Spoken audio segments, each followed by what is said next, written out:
నమస్తే. శ్రీ గురుభ్యో నమః. శ్రీమాత్రే నమః. ఆదిత్యాయ చ సోమాయ మంగళాయ బుధాయ గురు శుక్ర శనిభ్యే రాహవే కేతవే నమః. ప్రతి మాసంలో చెప్పుకునేటువంటి మాస ఫలితాలు మరి అక్టోబర్ మాసం 2024 గాను ఈ మాసంలో వచ్చేటువంటి ఫలితాలు ఎలా ఉంటాయి, ఎందుకంటే గ్రహగతులు ఎలా ఉన్నాయి, స్థితులు ఎలా ఉన్నాయి, దృష్టిలు ఎలా ఉన్నాయి, వాటిని బట్టి మనకి దాదాపుగా ఈ గోచార ఫలితాలు ఉంటాయి. కాబట్టి ముందుగా గోచార ఫలితాలు చెప్పుకోవడానికి గ్రహగతులు ఎలా ఉన్నాయో చూద్దాం. మనకి ఇక్కడ చూస్తే కనుక రాహుకేతువులు ముందు నుండి ఉన్నట్టుగానే ఇక్కడ మీనంలోనూ రాహు, అలాగే కన్యలో కేతువు, ఇది కొంతకాలం వరకు అలాగే కొనసాగుతుంది. ఇక గురువు వృషభంలో ఉన్నాడు, కానీ ఈ నెలలో జరిగేటువంటి మార్పు ఏంటంటే 10వ తారీఖు వక్రిస్తూ ఉన్నాడు. ఇక కుజుడు మనకి మిథునంలో 19 వరకు మిథునంలో ఉంటాడు.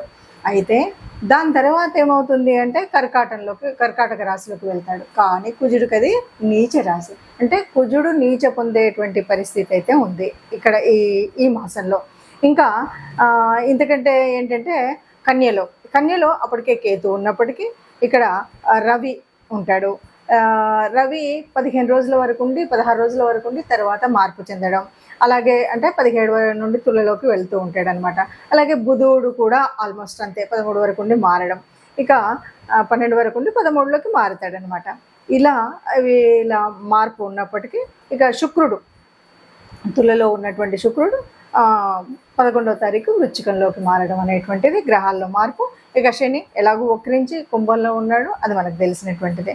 ఈ రాహుకేతువులు కొంతకాలంగా మీన కన్యల్లో ఉంటున్నటువంటి విషయం. మరి ఇలా ఉన్నటువంటి గ్రహస్థితులలో మరి ఈ రాశులకి అంటే ద్వాదశ రాశుల వారికి ఎలా ఉంటుంది అంటూ మనం ద్వాదశ రాశులు ఒక్కొక్క రాశిని ప్రకారంగా చెప్పుకుందాం.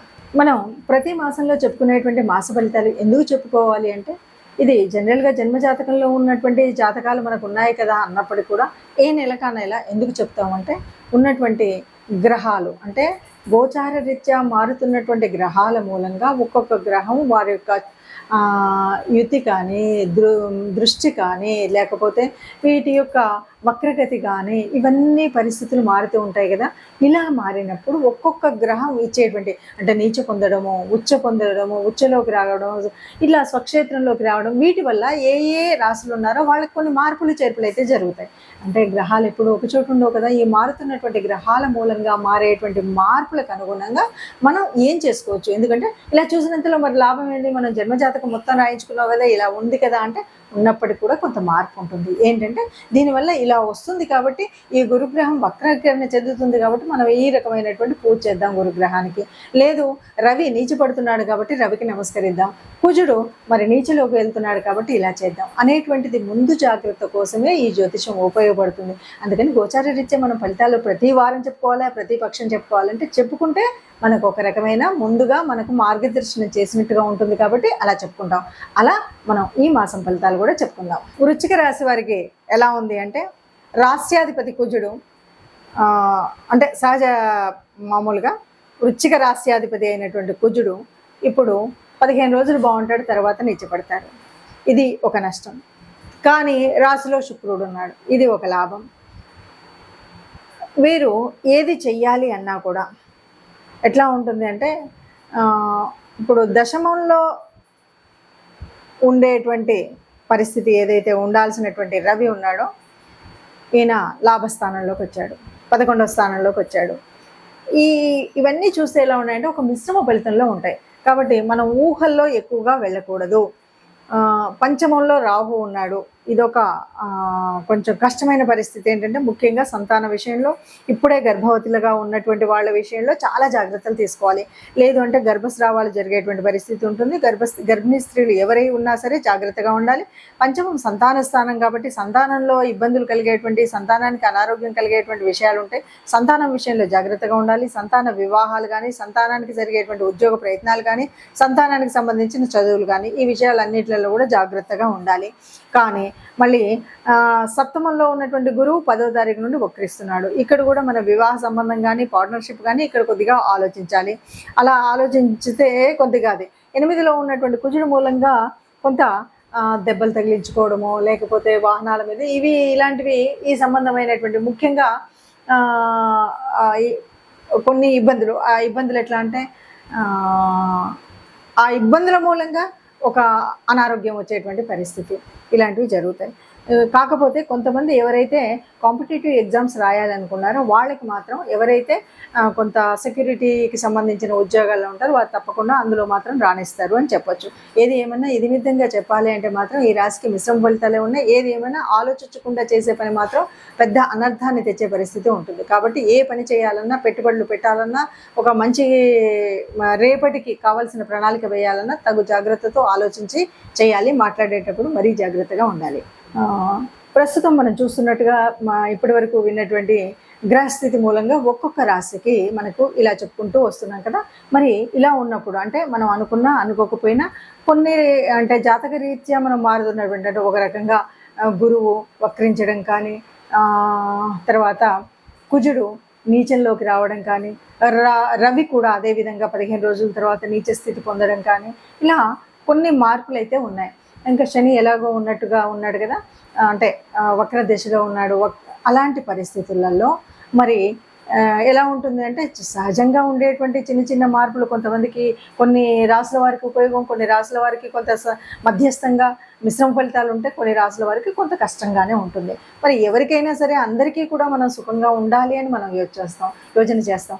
అసలు జ్యోతిష్యం అంటేనే ఎవరైనా సరే ఏదైనా బాగులేదు అంటే దాన్ని ఎలా మనం మంచి చేసుకోవాలి, ఎలాగ మనం చేసుకోవాలి అంటే ఒక రకంగా గ్రహాల యొక్క అనుకూలత కోసం మనం పూజ చేసుకోవాలి. అలాగే దేవత అనుగ్రహం పొందడం కోసం ఏదైనా దేవత ఆరాధన చేయాలి. ఇది కాకుండా ప్రకృతి నుండి మనం కొంత కాపాడుకోవడానికి ఒక గోమాత, భూమాత లాంటివి కానీ సేవకులకు కొంత చేయడం కానీ ఇలాంటివి మనం చేస్తూ ఉన్నప్పుడు మనకున్నటువంటి దోషాల ప్రభావం తగ్గి గ్రహాల యొక్క దృష్టిలో మంచి దృష్టి అయితే పెరిగి చెడు దృష్టి అయితే తగ్గేటువంటి స్థితిని మనం పొందుతాం.